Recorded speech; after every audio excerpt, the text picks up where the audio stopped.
नमस्कार. मी मंगला नारळीकर. गेली काही वर्ष मी बालभारतीच्या गणिताच्या पाठ्यपुस्तकांच्या कामात आहे. सुरुवातीला मी गणित लेखकांच्या टीममध्ये एक होते आणि मग नंतर हे पहिली, दुसरी, तिसरी, चौथीची पुस्तकं लिहिताना, पाचवीचं पुस्तक लिहिताना मग मी त्या समितीची अध्यक्ष झाले आणि अर्थात मग मी माझी मतं किंवा मला ज्या पद्धतीने गणित विषय शिकवायचा आहे त्याच्याबद्दल थोडं जास्त ठामपणाने सांगू लागले. आता 10वी पर्यंतची सगळी पुस्तकं झाल्यानंतर पुन्हा आम्हाला पहिली, दुसरीची परत लिहायला सांगितलं आणि असं होतच असतं. दर 10-12 वर्षांनी नवीन पुस्तकं लिहिली जातात.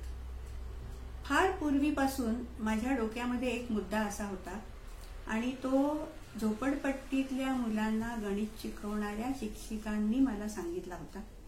माझ्या लक्षात नव्हता आला, पण त्यांनी तो लक्षात आणून दिला की लहान मुलांना गणित शिकवताना ती मुलं जरी मराठी भाषा बोलत असली आणि म्हणून आम्ही मराठीत शिकवत असलो तरी सुरुवातीला त्यांना गणित मराठीपेक्षा इंग्रजीमधून जास्त सोपं वाटतं.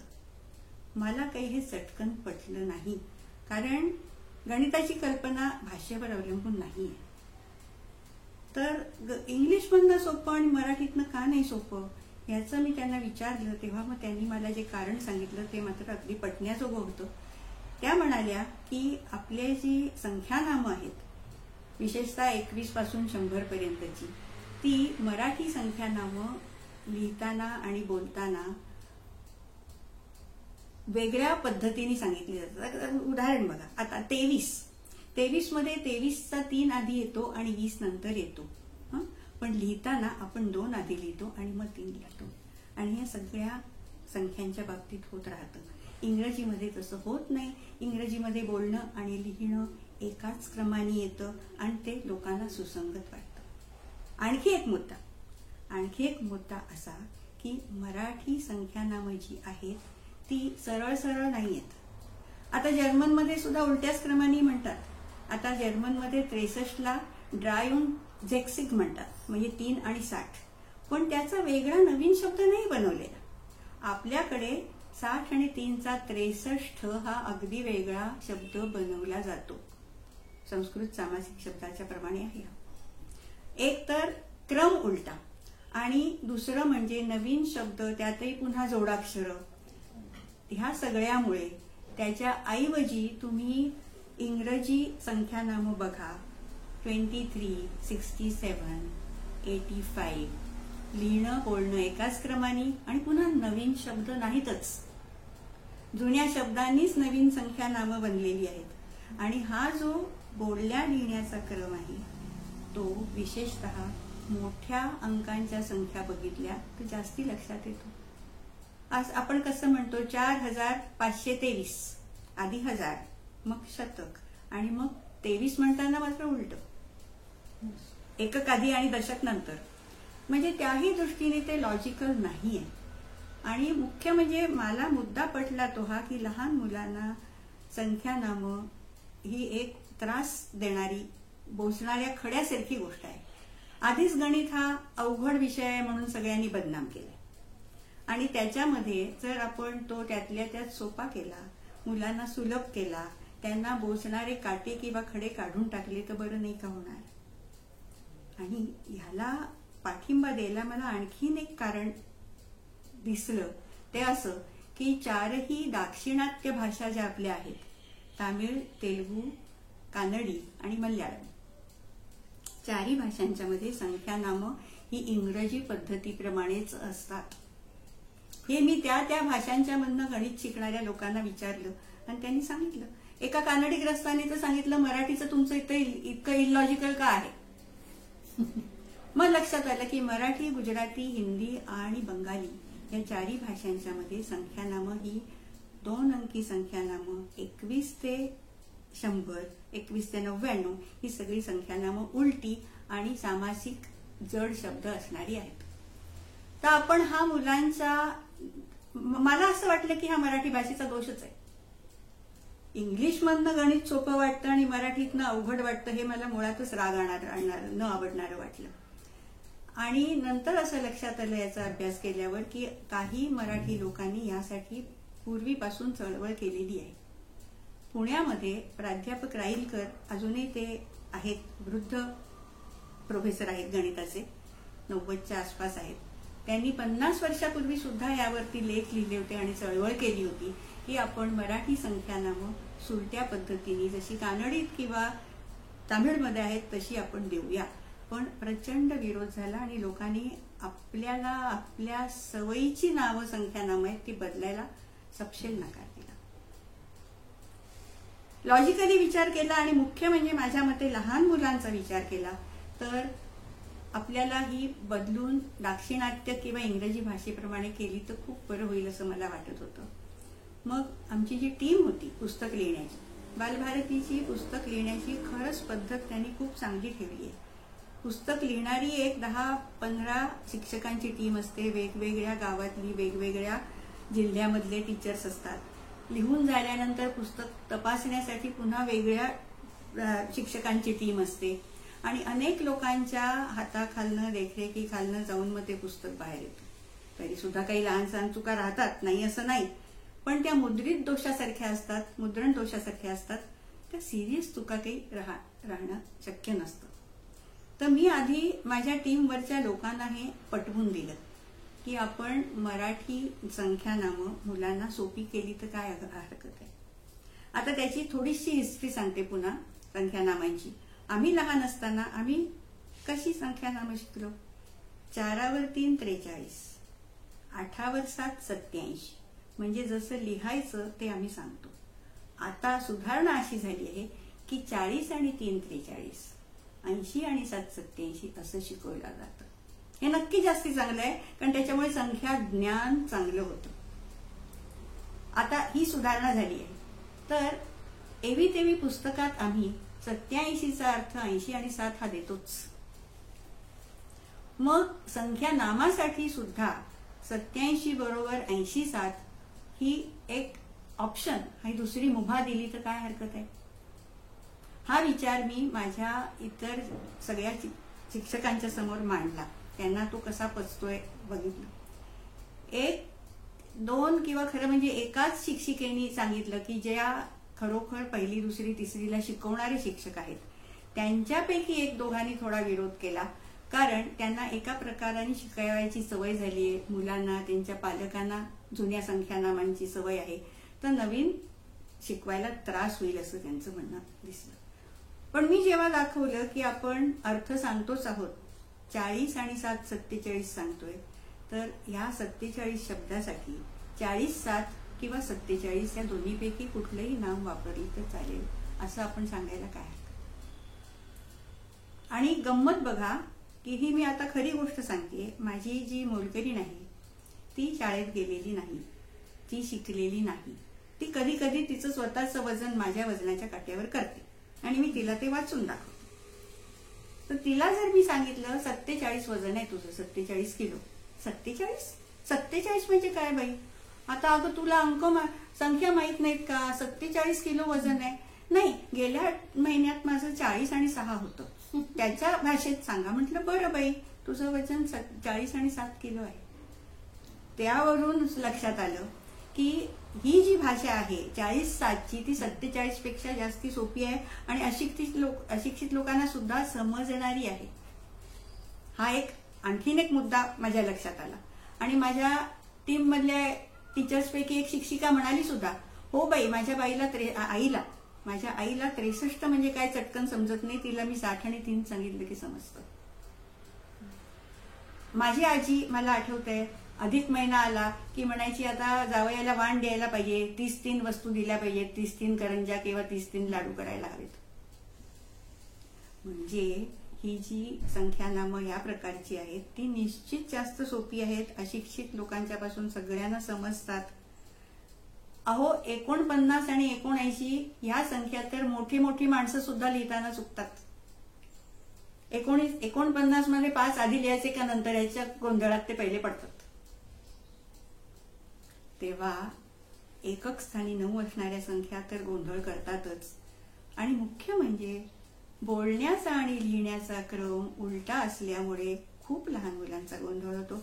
त्यांना पुन्हा पुन्हा पाठ करायला लावून आणखीन त्यांना सक्ती करून आपण आपली प्रचलित संख्यानामं शिकायला भाग पाडतो. मोठे झाल्यावर ते विसरूनही जातात हा त्रास, पण लहानपणी हा त्रास झालेला असतो. एक रमणलाल सोनी नावाच्या गुजराती माणसाने ह्याच्यावर काम केलं होतं. त्याचा पेपर माझ्या दृष्टीला पडला म्हणून मी तो आता कोट करतेय. या माणसानी गुजराती झोपडपट्टीतल्या मुलांना गणित शिकवताना त्यांची सगळ्यांच्या संख्यानामं चुकत होती डिक्टेशन देताना. त्यावेळेला त्यांना सगळी हे संख्या वाचन सुलट रीतीने म्हणजे इंग्रजी किंवा कानडी रीतीने शिकवलं आणि त्या वर्गातल्या 90% मुलांचं गणित ताबडतोब सुधारलं, संख्याज्ञान सुधारलं. आणि त्यांनी ह्याच्यावरती एक पेपर लिहिला आणि त्यामुळे त्याला NCERT आणि कॉमनवेल्थ असोसिएशन कडनं त्याला एक बक्षीस सुद्धा मिळालं. तरी सुद्धा सांगायची गोष्ट म्हणजे गुजराती शिक्षकांनी किंवा गुजराती लोकांनी ती संख्यानामं स्वीकारलेली नाही आहे. पण या एका शिक्षकाने आपल्या वर्गातल्या मुलांना आपल्या जबाबदारीवर गणित शिकवण्यासाठी अशी नामं शिकवली आणि नुकसान कोणाचंच झालं नाही हो. तर आपण जुनी नावं काढायची नाहीत. कारण का आता माझ्या वयाच्या लोकांना जुन्या नावांची सवय झाली. आम्हाला 47, 63, 72 हे सगळे सवयीचे आहेत. तर आपण मुलांना दोन्ही नावं शिकवूया आणि मुलांनी त्यातली त्यांना आवडतील ती पुढे चालू ठेवावीत असं त्यांना ऑप्शन देऊया, त्यांना चॉईस देऊया. 5वी पासून पुस्तकामध्ये शाब्दिक संख्या लेखन होतच नाही आणि 5वी पासून सगळे अंक रोमनच आहेत. 1ली ते 4थी मराठी अंक आहेत आणि मराठी संख्या वाचन करावं लागतं. पुढे त्यांना वरच्या वर्गात गेल्यावर इंग्रजीतून शिकताना पुन्हा इंग्रजी नंबर संख्या आणि ते सगळं शिकावं लागतंच. असं असताना आपण 2री पासूनच त्यांना दोन्ही नावं शिकवूया, पुस्तकात देऊया असा आम्ही मुद्दा मांडला. आणि त्यावेळेला तो बहुतेक शिक्षकांनी आणि समीक्षकांनी सुद्धा नंतर येणाऱ्या त्यांनी त्यातला विरोध नाही केला आणि आम्ही तेच पुस्तकात छापले. मग पुस्तकं बाहेर पडल्यानंतर खूप गदारोळ झाला. खूप भाषेच्या अभिमानी लोकांनी त्याला प्रचंड विरोध केला. टीव्हीवर कार्यक्रम झाला. मला लोकांनी व्हॉट्सअप आणि याच्यावर सुद्धा खूप ट्रोल केलं. 3-4 टीव्हीच्या लोकांनी मला माझ्या मागे लागून तुम्हाला काय सांगायचं तुमचं म्हणणं मांडा म्हणून आम्हाला बाईट द्या म्हणून माझ्या मागे लागले. मला सांगायचं होतं ते स्पष्ट होतं. ते मी 2-3दा सांगितलं की लहान बालकांना गणित विषय सोपा आणि रोचक करणं हे माझं ध्येय आहे आणि हे आमच्या टेक्स्टबुकमध्ये आम्ही हे पाळलं आहे. त्यासाठी आम्ही दोन्ही नामं देतोय. दोन्ही प्रचलित राहू देत. मग आता दोन्ही प्रचलित राहिलेली चालतील का? माझ्याकडे फारच एक छान उदाहरण आहे. तुम्ही मला सांगा की भारताला स्वातंत्र्य कधी मिळालं? आतापर्यंत ज्यांना विचारलंय त्या सगळ्या लोकांनी 15 ऑगस्ट 1947 हे उत्तर दिले. आता मला सांगा, आम्ही संख्या शिकवताना 1947 ही संख्या पुस्तकामध्ये 1947 अशी शिकवली जाते. मग आता तुम्ही 1900 आणि 1900 ही दोन्ही संख्यानामं जर आपण स्वीकार करतोच त्यांचा, तसंच 47 सुद्धा 40-7 आणि 47 ही दोन्ही नामं स्वीकारायला हरकत काय आहे? विशेषतः 40-7 हे नाव तर सगळ्यांनाच अगदी इझिली समजतं. आणि मला आश्चर्य असं वाटलं की भाषेच्या अभिमानी लोकांनी जरी मला विरोध केला तरी जे सो कॉल्ड एज्युकेशनिस्ट आहेत आणि जे ज्ञानरचना मार्गाने शिकवावं म्हणून सतत उदो करत असतात त्या लोकांनी विरोध केला. ह्याचा मला राग आला. कारण हा दांभिकपणा झाला त्यांचा. हे पहा, आम्ही ज्या वेळेला 21, 22, 29 ह्या संख्या शिकवतो आणि लिहायला संख्या शिकवतो, त्यानंतर मुलं स्वतः 31, 32, 39 किंवा 41, 42 ह्या संख्या स्वतः तयार करतात. त्याऐवजी पारंपरिक नावं आम्ही त्यांना जोडाक्षरवाली पाठ करायला लावतो. आता तुम्ही सांगा, ज्ञानरचनाच्या मार्गाने कुठलं चाललंय, आणखीन पारंपरिक मार्गाने पाठांतराच्या मार्गाने कुठलं चाललंय? तर एज्युकेशनिस्ट लोकांनी ज्या वेळेला ह्याला विरोध केला त्यावेळेला मात्र मला खरंच राग आला की आम्ही ज्ञानरचनेच्या मार्गाने ही नवीन नावं शिकवतोय. ती तर माझी अपेक्षा होती की ह्या लोकांनी त्यांना चटकन सपोर्ट करावं, पण नाही केलं. आणखीन एक आक्षेप, तुम्ही आता इंग्रजी पद्धतीने नावं शिकवताय म्हणजे अजून आमची इंग्रजांची गुलामगिरी संपली नाही का? मग आता त्याच्यासाठी थोडं खोलवर इतिहासात जाऊन बघितलं तर लक्षात येतं की 15व्या-16व्या शतकामध्ये आधी डच आणि नंतर इंग्लिश आणि नंतर इटालियन, पोर्तुगीज या सगळ्या लोकांनी ज्या वेळेला हे भारतीय उपखंडामध्ये व्यापारासाठी आले त्यावेळेला त्यांनी आमची दशमान पद्धती आणि आमचे संख्या नामं ही त्यांनी स्वीकारली, कारण ही खूप सोपी आहे, खूप चांगली आहे. त्यांचं गणित आणि सायन्स आमच्या संख्या नामांनी सुधारलं आणि आता आम्हाला ही नवीन संख्या नामं आम्ही इंग्रजांच्याकडून घेतोय असं का तुम्हाला वाटतं? त्यांनी जर ती तामिळ आणि मल्याळी लोकांच्याकडनं नेलेली होती तर आपण तामिळ आणि मल्याळी लोकांचं अनुकरण करतोय असं आपण का समजत नाही?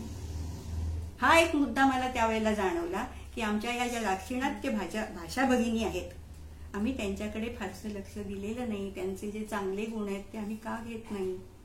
तामिळ भाषेमध्ये, संस्कृत भाषेमधले इतके शब्द त्यांनी घेतलेले आहेत, पण आम्ही का तामिळ आणखी मल्याळम भाषांचं काही जे चांगलं असेल ते शिकू शकत नाही? अनेक मुद्दे ह्याच्यावरून पुढे आले. आणि आणखीन एक मुद्दा मला सांगावासा वाटतो की रोमन सिस्टीम पासून दशमान ही पद्धत घ्यायला सबंध युरोपला किती त्रास पडला असेल.